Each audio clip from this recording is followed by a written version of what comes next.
전도서 12장 1절에 보면 너희는 청년의 때에 너의 창조주를 기억하라 그렇게 말하고 있습니다.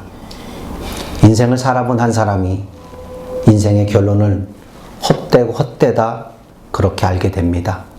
아, 인생은 헛됐구나. 내가 많은 걸 누려봤지만 많은 걸 누구보다도 가져보고 보는 걸 얻어보고 먹어보고 다 해봤지만 아, 헛되구나. 그리고 그거는 인생의 곤란한 곤고한 날이 이르기 전에 아무 낙이 없을 그때에 인생을 살아본 그의 대답은 뭐냐면 세상에서 자신을 건져줄 어떤 것이 없다고 아무리 세상에서 찾아봐도 없음을 이야기하는 거예요. 그래서 헛되다 얘기하는 거예요. 그래서 가장 헛되지 않은 것이 무엇이냐? 창조주를 기억하는 거란 거예요. 내가 우리 아버지가 믿던 하나님 그 창조주, 내가 섬겼던 창조주, 여러분 그는 왜 창조주를 기억하라고 했을까요? 그렇다면 여러분은 성도죠? 성도인 여러분은 이 말을 듣고 읽었을 때에 그 의미를 한번 묵상해 본 적 있습니까? 우리의 인생의 해답은 세상에 있지 않고 하나님께 있다는 것을 알려주고 싶은 것입니다. 많은 사람들이 말은 하지 않지만 불안과 공포로 하루하루 지탱해 나간다고 합니다. 결국에 나를 설계하시고 만드신 그분만이 세상 속에서 상처난 부분들을 만주시고 꼬매시고 고칠 수 있다는 것이죠. 오늘 부활절을 맞이하면서 용서를 한번 생각해 보았습니다. 그렇다면 용서를 구하는 사람도 힘들지만 용서를 하는 사람이 더 힘들다는 거예요.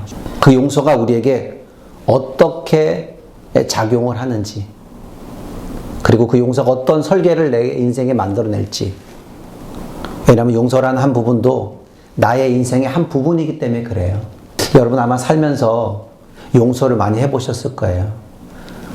한 번도 안 해본 사람은 없을 거예요. 그래, 내가 용서해 줄게. 다시는 그러지 마. 아마 그런 모습들이 있을 겁니다. 용서를 해보기도 했고 용서를 받아보기도 했을 겁니다. 우리의 인생에서 용서하지 않은 사람이 없다는 것이죠. 그럼에도 불구하고 용서해야만 하는 시간이 우리에게 주어집니다. 그 사람 꼭 용서해야 돼? 근데 꼭 용서를 해야만 하는 그 시간. 여러분은 여러분에게 힘들게 한 그 사람을 용서해 보셨습니까? 당신을 진짜 불편하게 한 사람을 용서해 보셨습니까? 당신을 진짜 괴롭힌 사람을 용서해 보셨습니까? 우리는 하나님의 특별한 선택을 받은, 사랑을 받은 사람들입니다. 선택된 성도가 하나님을 경외하고 그 명령을 지키고 사는 것은 당연한 겁니다. 명령과 규례와 법도를 지키며 사는 것. 모세가 이스라엘 백성들에게 하나님의 율법을 받고 이야기해 준 거죠. 성경은 우리들에게 그대로 또 말씀해 주고 있습니다. 그래서 오늘 본문의 말씀에서 이야기하죠. 12절 말씀대로 우리는 그 긍휼, 자비, 겸손, 온유, 오래 참음 이런 것을 실천해야 한다고 이야기합니다. 13절에는 우리는 서로 용납하고 용서를 해야 된다고 말씀하고도 있습니다. 그리고 14절에는 모든 행위에 있어서 사랑으로 해야 된다고 이야기도 합니다. 사랑은 사람들로 하나로 묶는 그리스도 몸을 온전히 이루어가는 띠라고 성경은 분명하게 우리에게 또 소개하고 있습니다. 그러면서 13절에 누가 누구에게 불만이 있거든. 이 말씀의 의미하고자 하는 것은 무엇일까? 누가 누구에게 불만이 있거든. 여러분 서로 같이 살다가 보면 걸리는 부분이 존재합니다. 같이 살다 보면 난 너하고는 절대 다투지 않고 살 수 있어. 그러니까 같이 살도 돼. 그런데 분명히 살다 보면 그렇게 마음에 불편한 걸리는 부분들이 존재한다는 거죠. 여러분 부모하고 사는데도 존재하는데 다른 사람하고 산다는 거 존재 안 할 수 없겠죠. 아무리 형제라도. 마음에 들지 않는 부분들이 분명히 있다는 거예요. 왜 저런가? 저러도 되는가? 꼭 저렇게 살아야 돼? 꼭 저렇게 생각해야 돼? 이런 것들이 다 보여지면 불만거리, 불평거리가 생깁니다. 여러분, 사람이 같이 살거나 교제하면서 불평이나 불만거리가 안 생길 수 있을까요? 부부나 가족, 친척, 친구, 이웃, 교우 간에 이런 여러 상황들 속에서 같이 지내게 되면, 같이 생활하게 되면, 같이 한 공간에 있으면 불평거리가 없을까? 불만거리가 없을까? 아마 한 사람도 예외는 없을 겁니다. 털어나 보면 다 불만거리, 불평거리가 산더미처럼 쌓일 겁니다. 이것 때문에 싫어, 저것 때문에 싫어. 이 사람은 이것 때문에 싫고 저것 때문에 싫고 뭐 여러 가지 많은 일들 통해서 남 탓하는 모습으로 분명히 많이들 쌓일 거라는 거죠. 이럴 때 어떻게 하실 거냐 이거죠. 여러분, 사랑하는 연인과의 교제하는 기간에도 눈에 콩깍지 씌었다고 하죠. 그래서 뭐 결혼까지 하기도 합니다. 이 연애 기간에는 단점도 장점도 보이고 모든 것이 좋게만 보입니다. 그러나 현실에 부딪히는 시간이 분명히 온다는 거예요. 결혼 생활합니다. 수십 년 지냈습니다. 아직도 눈에 콩깍지가 씌인 부부가 있을까요? 아, 난 아직도 콩깍지가 안 거쳤어. 그런 사람이 있다면 제가 볼 때 그 사람은 정상이 아니에요. 여러분, 연애 기간에 그 연애 기간이 지나면 콩깍지가 벗겨지는 것이 현실입니다. 왜냐하면 이제 현실을 살아가는 거거든요. 불만거리가, 불평거리가 보일 수밖에 없어요. 그때 잘못하면 어떤 현상이 나타나냐? 인생의 권태기라는 것이 찾아옵니다. 그렇게 좋아했던 사이가 그렇게 혐오하는 사이로 바뀔 수도 있다는 거예요. 없으면 못 살 것 같은 그 사람이 으르렁거리는 어떤 동물로 보이기도 하죠. 오늘 이 본문에 용납이란 단어가 나옵니다. 용납. 용납이라는 것은 참다, 견디다, 포용하다, 받아들이다 이런 뜻을 사전적인 모습, 용어로 가지고 있습니다. 성경은 에베소서 4장 1절로 2절에 너희가 부르심을 받을 일에 합당하게 행하여 모든 겸손과 온유로 하고 오래 참음으로 사랑 가운데 서로 용납하고 그렇게 말합니다. 용납한다는 것은 불만을 터뜨리지 않고 오래 참고 받아준다 그런 뜻이죠. 맞붙어서 싸우고 끝을 내고 싶지만 이해하고 참고 참습니다. 미워하지 않고 따돌리지 않는 것을 말하는 거죠. 표정이나 말과 행동에 있어서 따돌리지 않는다는 거예요. 여러분, 어린 시절을 보냈을 겁니다. 저 또한 어린 시절을 보냈습니다. 여러분, 어릴 때는 어떻습니까? 그 친구에게 불만거리가 있으면 뭐라고 얘기합니까? 나 너랑 안 놀아! 그렇게 얘기하지 않습니까? 그렇게 얘기해요. 난 너랑 다시는 안 놀을 거야! 근데 어른이 되면 어떻습니까? 저 사람 거칠어서 상종 못할 사람이야. 이렇게 바뀌어집니다. 여러분, 용납한다는 것은 불만거리가 있어도 터뜨리지 않고 같이 잘 지내는 거예요. 불평거리가 있어도 그냥 서로 상호적으로 상종해 나가는 겁니다. 포용하면서 마음에 안 들어도 품에 안고 관대하게 그를 맞이해주고 함께 살아가는 겁니다. 그런데 우리가 분별할 것은 분명히 있다는 거예요. 우리는 죄악을 포용해서는 안 됩니다. 여러분, 예수님께서 죄를 싫어하는 것을 믿습니까? 성경은 죄를 싫어해요. 그리고 우리는 그 죄가 무슨 의미인지를 알고 있습니다. 그 죄는 하나님께서 싫어하고 그 죄를 우리가 포용해서도 안 되고 가까이 가서도 안 된다는 걸 압니다. 근데 많은 사람들이 죄를 포용하고 사는 사람들이 있어요. 이 정도쯤은 괜찮아. 자기 스스로 죄에게 관용을 베풀어요. 그리고 함께 놀자 그렇게 친구로 받아들입니다. 여러분, 우린 또한 다른 복음을 포용해서도 안 된다는 거예요. 이 복음도 좋고 저 복음도 좋고 뭐 이 종교도 좋고 저 종교도 좋고 아예 다 받아들여야지. 종교는 하나인데 하나의 대통합해갖고 그렇게 안 어서도 안 된다는 거예요. 왜 그럴까요? 죄와 우리는 가까이 할 수 없죠. 그죠? 죄인과 우리가 가까이 할 수 없죠. 다른 종교와 우리가 가까이 할 수 없죠.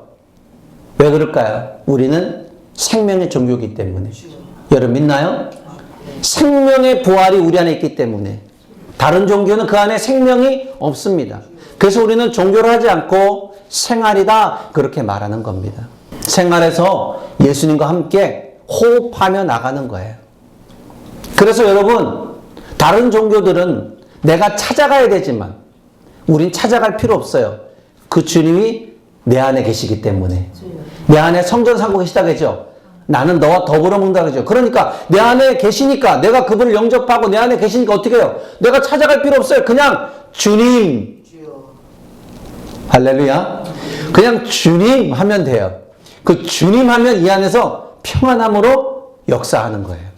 그래서 우리는 다른 복음을 받아들일 필요 없어요. 죄도 받아들일 필요가 없습니다. 그래서 바울은 그리스도의 사랑의 심장을 가진 사도였지만 절대적으로 다른 복음에 대해서는 배척했습니다. 절대 받아주지 않았다는 거예요. 이것도 좋고 저것도 좋고 그렇게 사는 거지 뭐 이게 아니에요. 갈라디아서 1장 8절에 보니까 우리나 혹은 하늘로부터 온 천사라도 우리가 너희에게 전한 복음 외에 다른 복음을 전하면 저주를 받을지어다. 다른 복음을 전하면 저주를 받는다는 거예요. 그러니까 뭐예요? 부활 되신 예수 그리스도 믿습니까? 그래서 오늘 골로새서 3장 1절은 너희는 뭐예요? 세상 것을 따르지 말라는 거예요. 위의 것을 생각하라고 이야기하는 거예요. 할렐루야. 위의 것을 생각해야 됩니다. 많은 사람들은 땅을 쳐다보고 다닙니다. 세상 사람들은 땅의 소중함을 알기 때문에 땅의 것을 집착하고 땅의 것을 찾아다녀요. 그래서 땅을 쳐다봅니다. 근데 여러분 그 안에 땅을 쳐다보면 해답이 나올까요? 사람이 답답하고 힘들 때 하늘을 쳐다봅니다. 심호흡을 합니다. 왜 그럴까요? 무엇 때문에? 여러분 우리는 위의 것을 생각하는 사람들입니다. 위의 것. 위에가 누구 있기 때문에? 하늘에 계신 하나님 아버지가 계시기 때문에. 그 아버지가 창조한 그 하늘의 그 우주의 모든 세상을 내가 그 위에 계신 하나님을 바라보는 것입니다. 우리는 우리 시대의 이단과 종교 다원주의에 포용해서도 안 되는 거죠. 우리는 잘못된 윤리나 잘못된 복음에 대해서도 단호하게 우리는 거부해야 됩니다. 나와 다른 면이 보이는 사람이 있다면 그를 그냥 사람으로 포용하면 됩니다. 좀 이상한 면이 있고 좀 마음에 들지 않아도 마찰할 수 있어도 오래 참고 같이 지내야 합니다. 13절을 보면 주께서 너희를 용서하신 것 같이 서로 용서하라고 말씀하십니다. 너무 힘들어요. 용서하고 산다는 건 너무 힘들어요. 저 사람이 내게 잘못했는데 굳이 왜 내가 용서해야 되는 거야? 왜 꼭 나만 해야 돼? 이렇게 말하죠. 근데 성경은 우리에게 그렇게 하라고 이야기해주고 있다는 거예요. 여러분 예수 그리스도를 믿어가는 그 시간에 오늘은 내가 그를 용서할 수 없지만 내일에 점점 시간이 지나면 나는 그 예수 그리스도의 말씀을 통해서 내 안에 계신 그 주님의 그 마음을 통해서 용서할 수 없는 사람도 용서하는 사람으로 신앙의 성숙이 이루어지면 그게 되더라 이거죠. 용서하다는 이 단어 공짜로 주다, 은혜를 주다는 뜻을 가지고 있습니다. 용서 내게 잘못하는 사람을 그 사람에게 은혜를 베푸는 것이죠.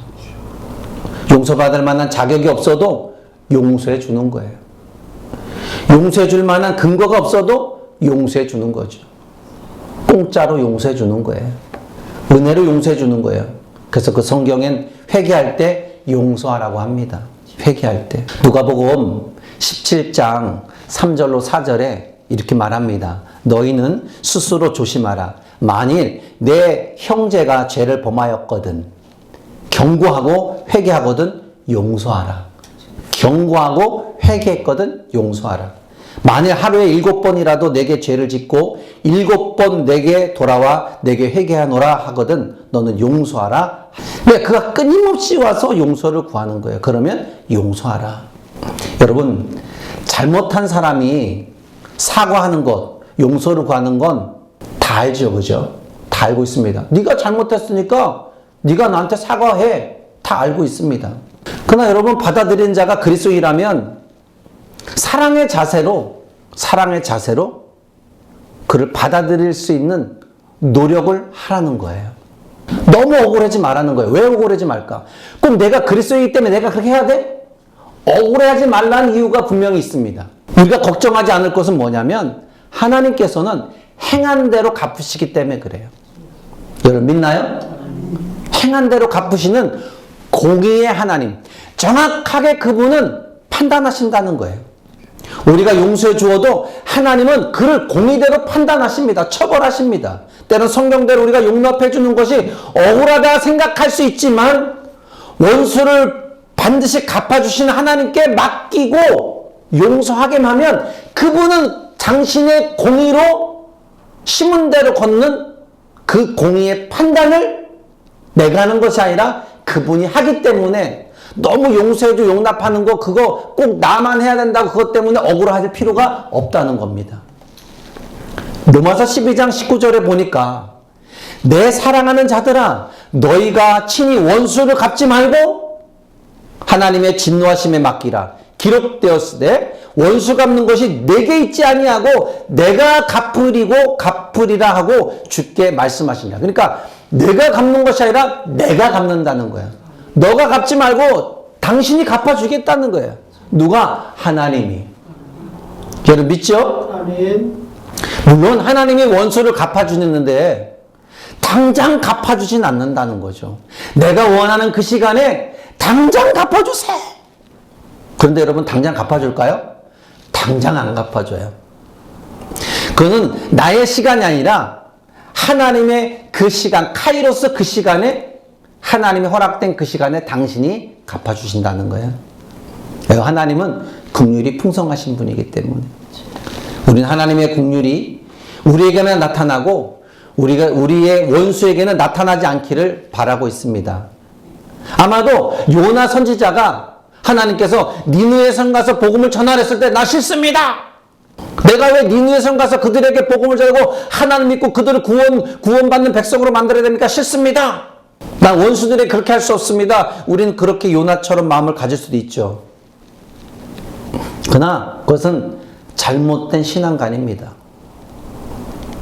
내가 그 사람을 구원받는 거, 내가 그 사람의 행복의 권리를 내가 주장하는 것이 아니라 하나님이 주장하는 것을 믿습니까? 우리의 원수 갚는 것을 하나님께 맡기고 그냥 나는 성경대로 그냥 용서만 해주면 되는 거예요.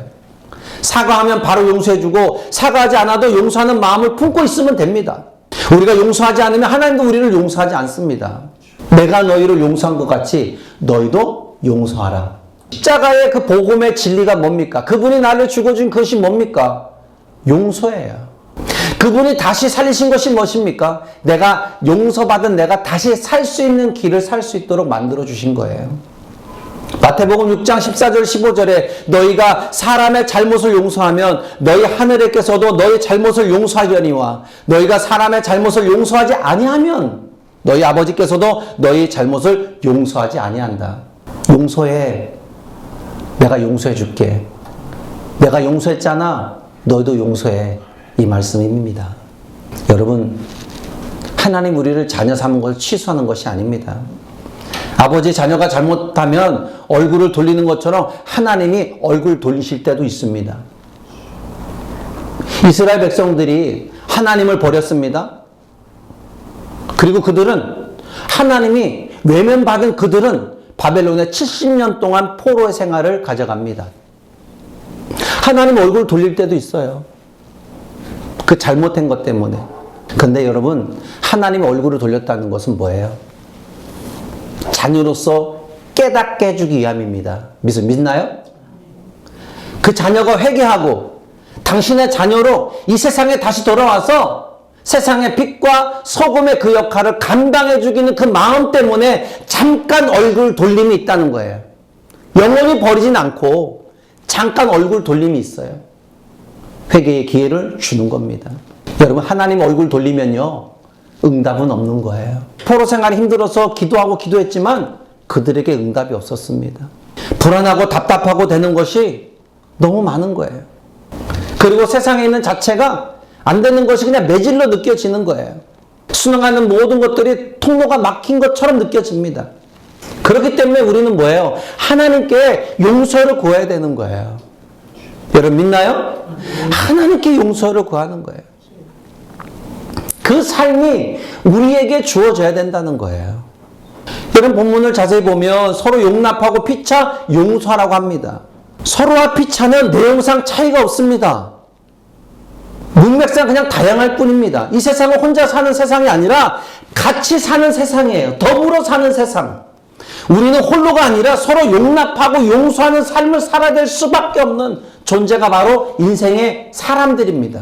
여러분, 오늘 본문에 쓰여진 용서와 용납은 현재 분사형입니다.